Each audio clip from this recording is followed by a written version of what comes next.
વહેલી સવારે દિલ્હી મુંબઈ હાઈવે પર 33 પશુઓને કતલખાને જતા પહેલા જ અટકાવવામાં આવ્યા। પ્રાણી ફાઉન્ડેશનના કાર્યકર્તાઓએ પશુઓ ભરેલી આઈસર ગાડી ઝડપી।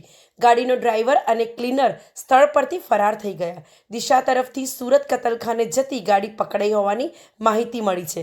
અગાઉ પણ આ જ આઈસર માલિકની ગાડી પશુ તસ્કરીમાં ઝડપાઈ હતી। ગૌરક્ષકે એવી જાણકારી આપી હતી।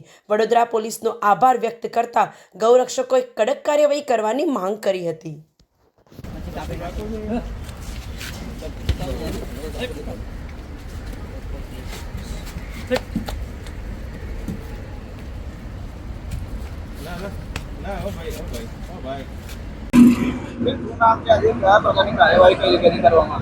હું નેહા પટેલ છું, પ્રાણીન ફાઉન્ડેશન।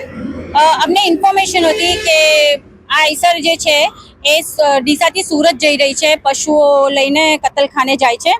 તો અમે એ રીતના વોચ પર હતા અને ખાસા સમય થયો અમે લોકોએ આપ્યા રોડ પર અને પછી આ ગાડી પકડાઈ છે। બહુ જ મહેનત લાગી છે આ ગાડી પકડવામાં, કેમ કે દિલ્હી મુંબઈ એક્સપ્રેસ હાઈવે માટે આ કસાઈઓ, ખાટકીઓ, પશુ તસ્કરો માટે એકદમ સેફ છે। પેલા NH-48 પર આરામથી ગાડીઓ પકડાઈ જતી હતી ટ્રાફિક જામ કરીને કે ટોલ ટેક્સ આવતો હતો। ત્યાંના ટોલ ટેક્સને તો આ લોકો ઉડાવી જ દીધા, ને 2 ટોલ ટેક્સને ઉડાવી દીધું એને, અને ડ્રાઈવરને ક્લીનર ભાગી ગયા। તો પણ ભાઈઓએ બહુ રિસ્ક લઈને આ જીવ બચાયા છે અને પોલીસ કંટ્રોલને જાણ કરી, પોલીસ તરત જ આવી ગઈ હતી મદદ માટે। આઈ થેન્ક ભાઈલી પોલીસ, વડોદરા પોલીસ। હા, હું તંત્રને એવું કહીશ કે જે ઇલીગલ બીટ શોપ્સ ચાલે છે ત્યાં જ આ બધું જાય છે, આ ઇલીગલ કતલખાને જાય છે। તો કોર્પોરેશને તોડે બધા જ સિટીમાં, અને આજે દિલ્હી મુંબઈ એક્સપ્રેસ હાઈવે પર છે ત્યાં વોચ ગોઠાડી સિવિલ ડ્રેસમાં, કેમ કે પોલીસની ગાડીઓ લોકો ઓળખે છે। ખાટકીઓની પાયલટિંગ થાય છે, એ લોકોને એમ લાગે કે પોલીસ કે ગૌરક્ષક રોડ પર છે તો એ ગાડી આવશે જ નહીં, કાં તો ડાયવર્ટ થઈ જશે। તો આ બધા ઇશ્યુઝ છે કે આ લોકો અમારા માટે બહુ ચેલેન્જ થઈ ગયું છે। અને મેં બીજી વસ્તુ કહું કે જે ખોટા ગૌરક્ષકો છે એ લોકો આ ગાડીઓ પાસ કરાવે છે।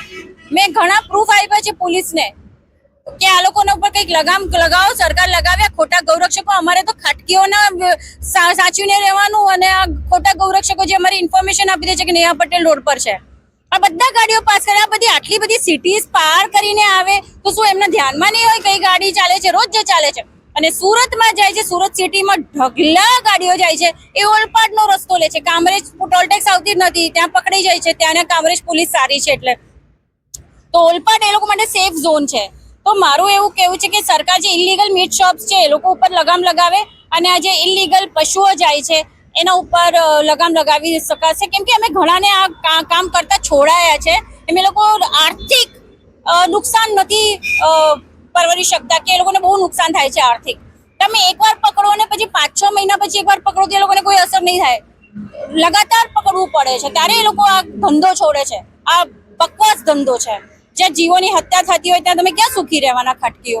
એટલે મારું એવું કહેવું છે કે આ જેટલી જીવ દયાવાળી સંસ્થા છે, રોજ એક ચેરિટી કમિશનરમાં ખુલે છે, આ આવા જીવો બચાવો ને તમે। અમારે પોલીસમાં જવાનું, ગાડીઓ પકડવાની, કોર્ટના ધક્કા ખાવાના, સાક્ષી પંચમાં કોઈ આવવા તૈયાર નથી। તમે કહો છો પોલીસ કેમ નથી પકડતી? પોલીસ આ પણ રીતે નથી પકડતી, અમને સાક્ષી પંચમાં તકલીફ પડે છે, ક્યાંથી લાવવાના? તો હિન્દુ સંગઠનો આગળ આવો, પોલીસ ડિપાર્ટમેન્ટને મદદ કરો કે અરે અમારે લિસ્ટ અમને સાક્ષી પંચમાં બોલાવો, અમને જ તકલીફ પડી રહી છે કોર્ટના ધક્કા ખાવા માટે। કોઈ નવું ફિલ્ડમાં આવતું જ નથી આ પકડવા માટે। કૂતરા, બિલાડા, મગર બધું અમે તો બચાવીએ જ છીએ, પણ આ કતલખાનાનું પણ બચાવો તમે, જે રિસ્ક છે।